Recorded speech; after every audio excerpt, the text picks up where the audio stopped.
Hi all, welcome back to my channel cooking with Keerthi. இன்றைக்கி இந்த வீடியோவில் நல்லா யம்மியான டேஸ்டான ஹெல்த்தியான கவுனி கஞ்சும் அதுக்கு சைடிஷ் பார்த்தீங்கன்னா நல்லா ஹெல்த்தியான காரக்குழம்புல நிறைய யம்மியான பட்டாணியெலாம் வச்சு சூப்பராக எப்படி பண்ணுறதுன்னு சொல்லி தான் பார்க்க போகிறோம்.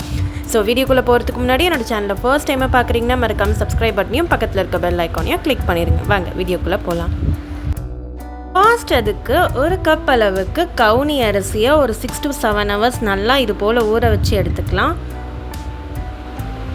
நல்லா ஊறினதுக்கப்புறமா தண்ணி எல்லாமே நல்லா வடிகட்டிட்டு இதை ஒரு மிக்சியில் போட்டு அரைச்சி எடுத்துக்க போகிறோம். ரொம்ப அரைக்கணும்னு இல்லை, ஒன்றும் பாதியமாக அரைச்சி எடுத்துக்கோங்க. இது போல் அரைச்சி எடுத்திங்கன்னா போதும்.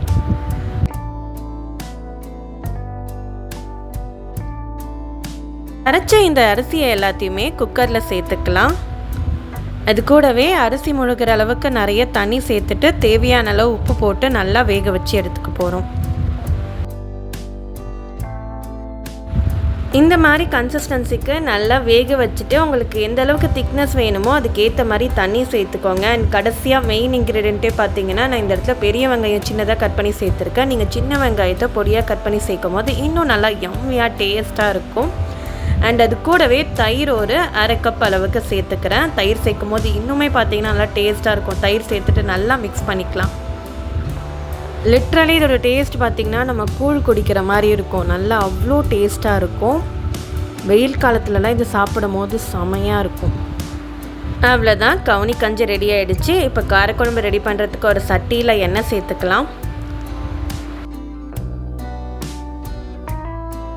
எண்ணெய் நல்லா சூடானதுக்கப்புறமா வெந்தயம், கடுகு,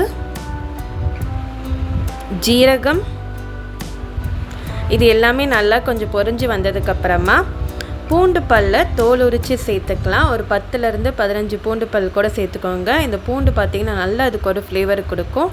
இதை நல்லா வதக்கிக்கலாம். வதக்கினதுக்கப்புறமா 2 பொடியாக கட் பண்ணி வச்சுருக்க மீடியம் சைஸ் ஆனியனை சேர்த்துட்டு நல்லா வதக்கிக்க போகிறோம்.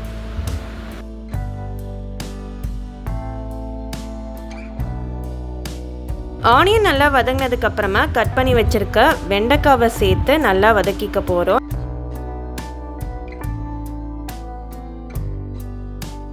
வெண்டைக்காய் வதங்கினதுக்கப்புறமா கூடவே ஒரு கைப்பிடி அளவுக்கு கருவேப்பிலை சேர்த்துட்டு நல்லா மிக்ஸ் பண்ணி விடுங்க. 2 தக்காளியை மிக்சியில் போட்டு நல்லா அரைச்சிட்டு இது கூடவே சேர்த்துக்கலாம். தேவையான அளவு உப்பு போட்டு நல்லா வதக்கிக்க போகிறோம்.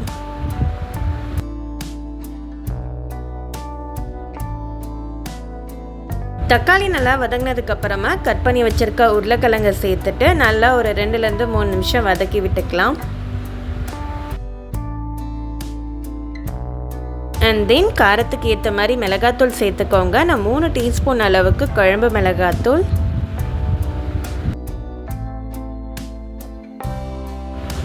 1/4 டீஸ்பூன் அளவுக்கு மஞ்சள் தூள், 1/2 டீஸ்பூன் அளவுக்கு வெறுமிளகாத்தூள் சேர்த்துட்டு இதை நல்லா மிக்ஸ் பண்ணி விட்டுக்கலாம். நல்லா மிக்ஸ் பண்ணதுக்கப்புறமா நம்ம பட்டாணி வேக வச்சுருந்த அந்த தண்ணி இதில் சேர்த்துக்கலாம். நீங்கள் நார்மல் வாட்டர் கூட உங்களுக்கு எந்த அளவுக்கு திக்னஸ் வேணுமோ அதுக்கேற்ற மாதிரி சேர்த்துக்கலாம். அது கூடவே நம்ம வேக வச்சுருந்த அந்த பட்டாணிலாம் சேர்த்துக்கலாம். நான் மிக்ஸ் பண்ணி வச்சுருந்த அந்த நவதானியம் தான் சேர்த்துருக்கேன்.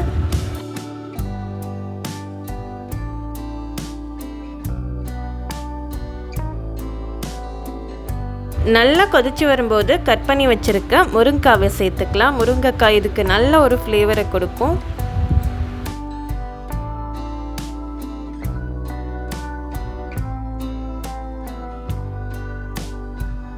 நல்லா மிக்ஸ் பண்ணதுக்கப்புறமா இதை ஒரு மூடி போட்டு வச்சிடலாம். ஸோ தட் இது நல்லா கொதிக்கட்டும்.